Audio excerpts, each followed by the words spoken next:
Baik, sahabat bahasa, salam literasi. Hari ini saya bersama Duta Baca Indonesia, Mas Golagong, yang sedang melaksanakan safari literasi dari mulai Jakarta di Pulau Jawa, masuk ke Pulau Bali, kemudian masuk juga ke pulau-pulau di Nusa Tenggara Barat, dan ini adalah hari terakhir di Provinsi Nusa Tenggara Timur. Luar biasa, sahabat bahasa. Mas Golagong bersama tim Safari Indonesia selama 82 hari melakukan safari literasi, dan khusus di Provinsi Nusa Tenggara Timur mendarat di Labuan Bajo tanggal 9 Maret yang lalu.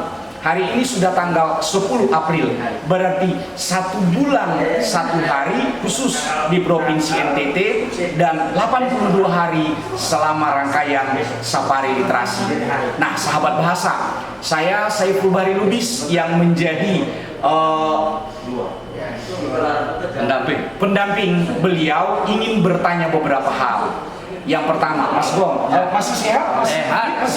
Semangat ya, apalagi mau pulang ya, ketemu keluarga, tentu sangat senang. Nah, Mas Gong, kami ingin tahu bagaimana menurut pandangan Mas Gong setelah berkeliling di 9 kabupaten di gugusan Pulau Flores dan juga di seluruh kabupaten di Pulau Timur, bagaimana kondisi literasi di Provinsi Nusa Tenggara Timur?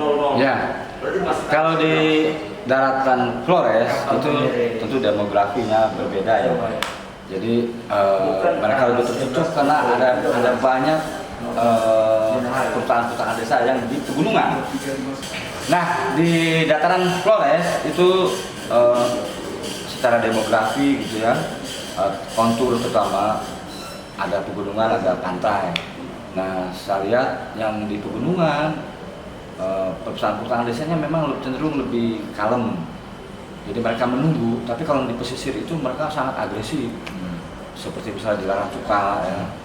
Kalau yang di Ruteng itu soft gitu ya. Tapi secara keseluruhan mereka geliat literasinya sebetulnya di luar sistem.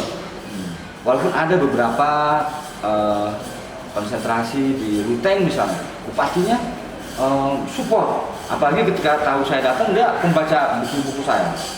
Terus di Larantuka juga kantor dinasnya dan wakil bupatinya juga support.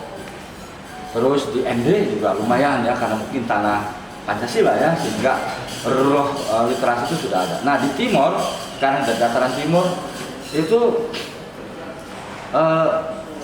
kecuali Kupang ya, saya agak kaget juga kan, dekat dengan provinsi, tapi lihat literasinya tidak sedinamis di dataran Flores ya. Mungkin karena banyak seminari kali di sana, terus banyak penulis-penulis yang hijrah ke Jakarta, barangkali itu memotivasi mereka. Itu sih yang saya lihat. Jadi agak saya bukan aneh ya, maksudnya kok begini ya? Apakah di sini pada ada Mario Erlawi, ada Felix ya, terus ada siapa kemarin itu Herman di sana ya.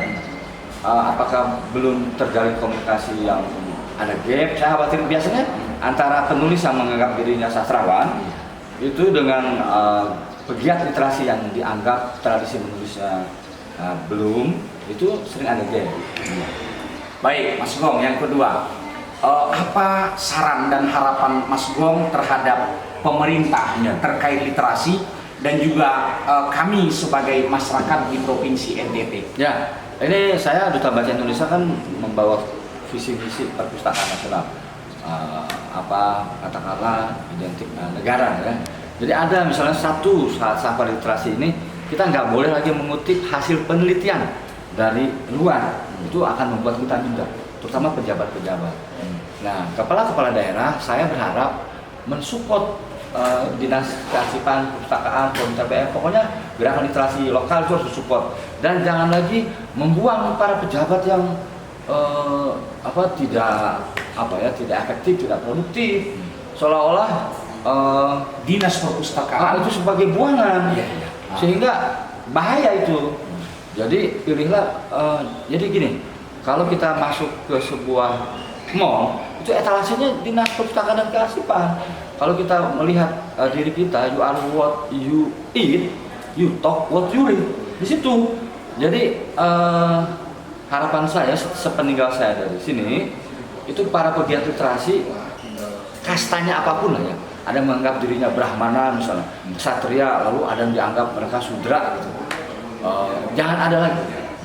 Ini PR besar kita 2030-2045. Bonus demografi, bonus Indonesia emas. Jika kita pintar sendiri ya, itu bahaya, kita menjadi beban masyarakat. Kalau pintarnya sama-sama, ya samalah. Orang gila banyak, yang gila sendirian. Yang nggak gila sendirian jadi gila, ya. Nah maka maksud saya, geliat literasi ini harus disebarkan seluas mungkin. Kantor bahasa juga harus, saya lihat sudah support ya, Pak Saiful luar biasa. Jadi sekali lagi, gerakan literasi nasional kemudian di lokal jangan ada diskriminatif. Gitu.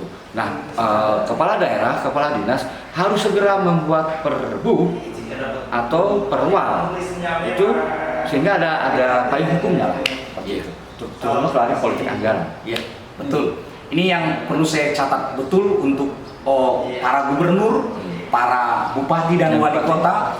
Jangan kepala dinas perpustakaan dan arsip daerah itu adalah orang-orang yang dibuang. Iya. Sebaliknya, para kepala dinasnya pun jangan menganggap diri sebagai orang-orang buangan kalau ditugaskan di dinas perpustakaan dan arsip daerah. Betul nggak Mas? Ya. Dinas perpustakaan itu pemikir, visioner, inventori, penemu harus menganggap gitu rumah peradaban. Betul. Ya. Terakhir Mas Gong, apa pesan-pesan untuk kami semua atau apa kata penutup dari wawancara kita hari ini?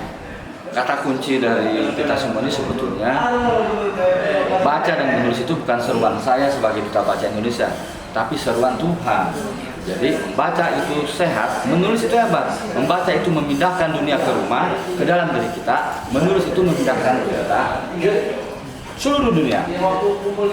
Begitu. Baik, terima kasih Mas Gong atas bincang-bincang singkatnya. Mudah-mudahan ini bermanfaat bagi semua yang menyaksikan acara ini.